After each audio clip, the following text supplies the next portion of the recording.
I will now give the floor to the next speaker, who is Morten Jerven. He is an economic historian with a PhD from London School of Economics. He holds positions as associate professor at the Norwegian University of Life Sciences and Simon Fraser University in Canada, with a special focus on Africa, economic history, economic growth and development statistics. And his most recent book is called Africa, Why Economists Get It Wrong. So, Morten, we would very much like to hear your comments on Wilanger's report, and please elaborate on why you believe economists get Africa wrong.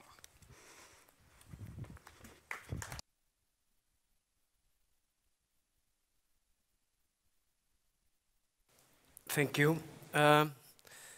I read the report. I've been asked to comment on the report. I'll start there as well. Try to situate this report in this particular win-win strategies, which is also prefacing the report from Kirkens Nødhjelp, but also has been a recurring kind of topic. And I was thinking about whether this win-win type of strategy, rhetoric, or so forth, how that might relate to the future of the Nordic model as well. So I must say I'm genuinely puzzled as to what win-win should mean, as opposed to what? I mean, if you have, which of the other alternatives would you pick? So that you, so it's like, well, listen up. We have a lose-lose, we have a win-lose, or a lose-win, or a win-win. Which do you pick? So it's pretty much, if you actually have, I suppose we could hypothesize, the cynical-minded of us, that there has been some authorities, sometimes even Norwegian authorities, that secretly has had a win-lose strategy, as in, this is good for us, probably not so good for them, but we'll try to sell it as a win-win. Yeah, that's the best I could come up with. And we know that tide aid and all that stuff, selling all the boats and weather satellites and all that stuff and making them paid with a concessional loan, that would be in the win-lose and so lose-win. Yeah. So I'm not entirely sure what that brings, win-win. Yeah. And moreover, I actually think it's kind of presented as I don't understand what's a win in this context. I mean, so we talked about one job. Every job is a victory. We could take it about that.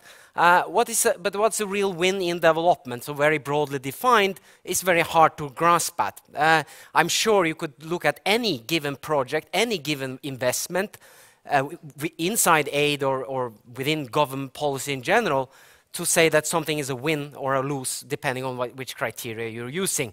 Just think about growth versus environmental sustainability, for instance. So I don't understand what's the win here, and particularly as we have a moving target going from thinking about growth, poverty, and then towards private sector development.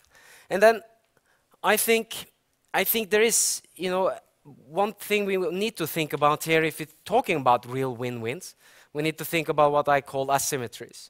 So that means that there are some voices are more easier heard than others.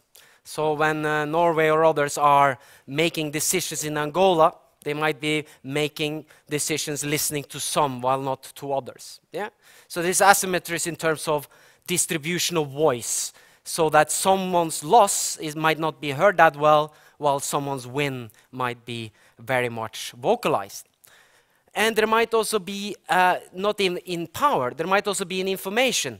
Is it likely that the Nordic countries are better at assessing their own wins and losses than Zambia's wins and losses? Yeah, I think so. And that is something we have to take really seriously if you're going to at all suggest this is a kind of a useful device for bureaucratic type of decisions. And of course there are trade-offs, coming to know what is a win. It's not only that you have to choose and having difficulty to pick, is it a win in terms of human rights, is it a win in terms of profits? It's also much easier to say whether something is a win in terms of profit, at least in terms of entering an evaluation report as evidence, as opposed to saying this is a definite win for human rights. Yeah? So it kind of sidelines some strategies and strengthen others. So I'm, thinking about, okay, so if you take these type of win-win and lose-lose type of going back to this kind of strategy, what are we really stuck with is, if we do not know what winning is in the recipient country, but we do very much know what winning or losing at home would be, we're basically stuck with thinking about whether we should do stuff which is good for private sector, Norwegian or Swedish, Danish, Finnish private sector, but not so much for the recipient country. And I'll say why I think that some of these informational asymmetries might be really important. And so that's where my own... can I drink this? Is someone else been... No? Okay. Cheers. So I think we know less about economic development than we would like to think. Now just hang on with me a second and think, like, okay, so let's say that we actually determine the win in terms of growth, or we actually determine the win in terms of poverty.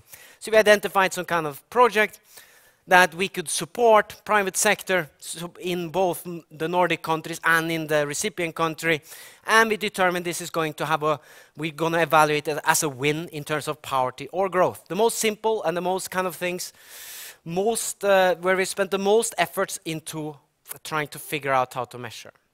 So let's think about economic growth. I'll take you to Ghana. On the 5th of November in 2010, Ghana Statistical Services announced new GDP numbers. So on the 5th of November, their new GDP was 45 billion cedi.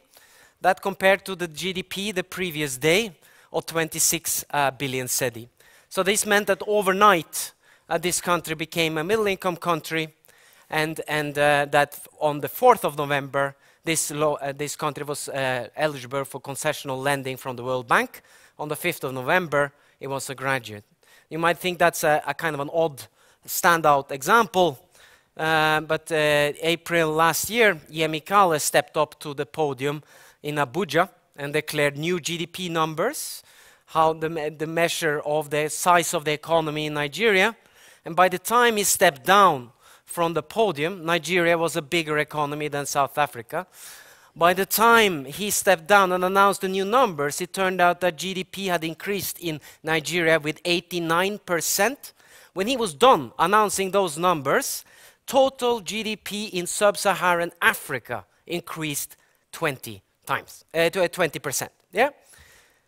That's the signs of the kind of change. And when I was asked in 2012 whether I thought Ghana was an exception or whether we're likely to see some other kinds of increases like that, they said, yeah, just watch for Nigeria. I think right now there is about 40 Malawis unaccounted for inside the Nigerian economy. Turns out I got that one wrong. There were 58, yeah? 58 was times the Malawi was the size of the unaccounted for economy inside here. So that means if we're going to say something about wins and losses in terms of short-term growth effects, we'd be in very, very kind of sketchy territory. What about poverty? Well, we talked a lot about how we halved world poverty since 1990 and so forth like that. I would like you to remind you that only for the 150 countries which we're actually pretending to measure poverty in 1990 we did not have data for 2/3 of those countries. So we're guessing the whole 1990s.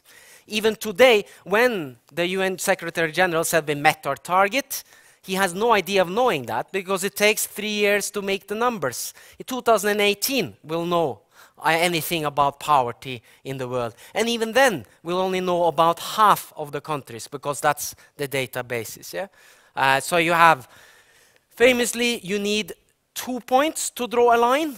The average country in sub-Saharan Africa has 1.6. So that means we're not able to draw a line for the majority of the cases. Yeah? And then even so let's say that growth is not very well measured, poverty is not very well measured.